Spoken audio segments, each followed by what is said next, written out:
What's up, guys? Bunnymuffins here again with a new guide on an old but forgotten composition in this meta. The most recent patch has seen the rise of 6 assassins, blademasters and guardians, sorcerers and dragons, shapeshifters, rangers, and demon compositions. But somehow everyone forgot about the void brawler assassin comp, which we all loved from last patch.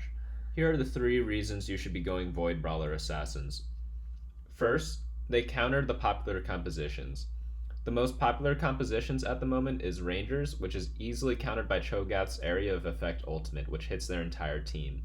His ultimate essentially covers the entire clump that Rangers typically go into.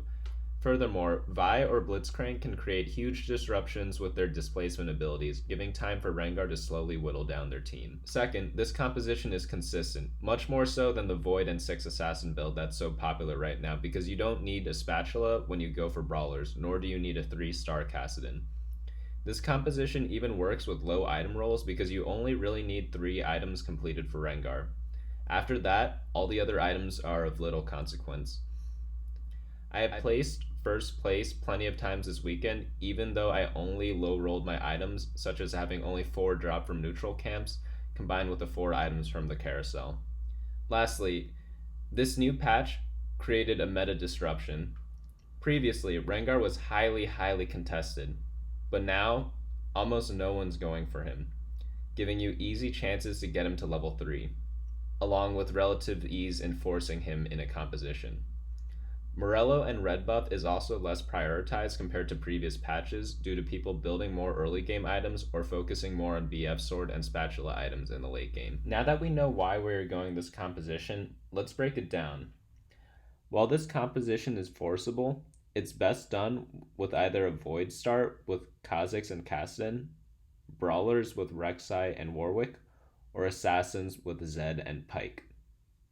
Having a Void or Brawler start also opens up the possibility of going Void Brawler Sorcerers if you end up with a lot of needlessly large rods, a lot of tiers, or if you roll into a lot of the strong Sorcerers early. That's what I love about this composition. It's so flexible and you can transition into many different things. Once we get our start, we can start looking for Rengar.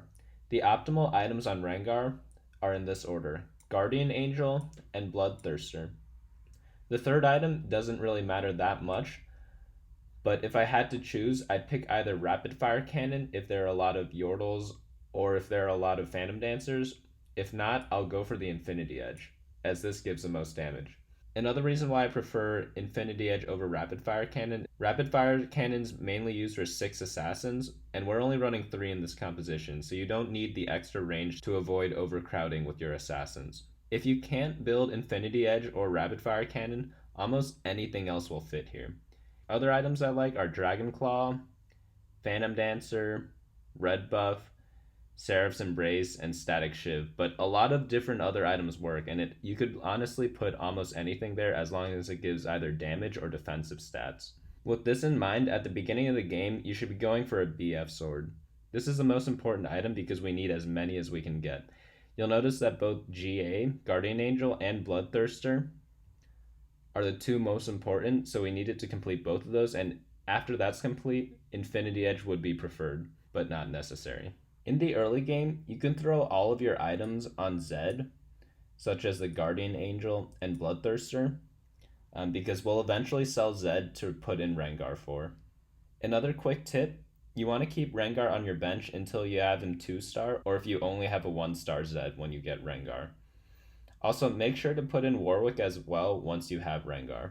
Let's say you don't get Guardian Angel or Bloodthirster components.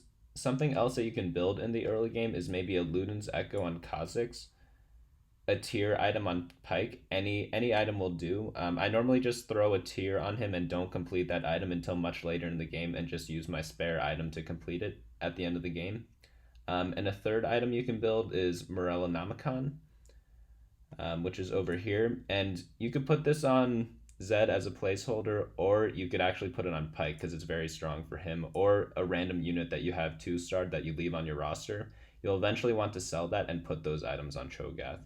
In the middle game, we'll want to sell Zed and put the items on Rengar, as we said before, but around level 6, you want to start looking for Cho'Gath. and an additional brawler, so that we can have 4 brawlers and 3 assassins at level 7. So once you do find Cho'gath, you'll want to replace Kassadin by taking him out. And then you also want to look for Vi or Blitzcrank. Vi is generally preferred because she's a much stronger brawler than Blitzcrank. So you'll definitely want to look out for her. One tricky thing is that you don't want to look for Vi too early because she'll end up costing you gold by not gaining interest fast enough. And one possible positioning is maybe moving them around like so. If you have a rapid fire on Rengar, you could put Pyke next to him because they won't interfere with each other as much. If not, I generally like to have Rengar on his own and Pyke and Kha'Zix on the other side. You also want to have Vi in one of the corners because she ults across to the other side.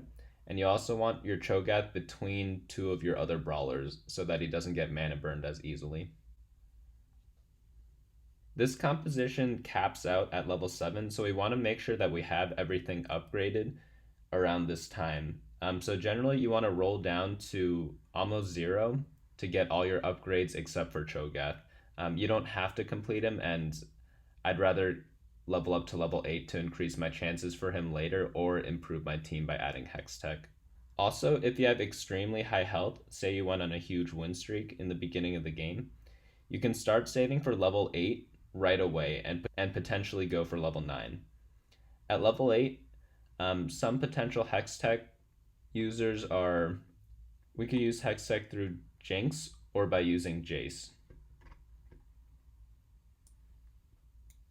I wouldn't bother going for level 2 Jinx because she really doesn't do anything in this composition. Even when I level her up to level 2, she ends up doing almost 0 damage. So I generally just leave her at level 1 and save my money for other upgrades, or to save up to level 9 instead. Alternatively, if you found a few extra Rengars in the mid to late game, you could go for a level 3 Rengar.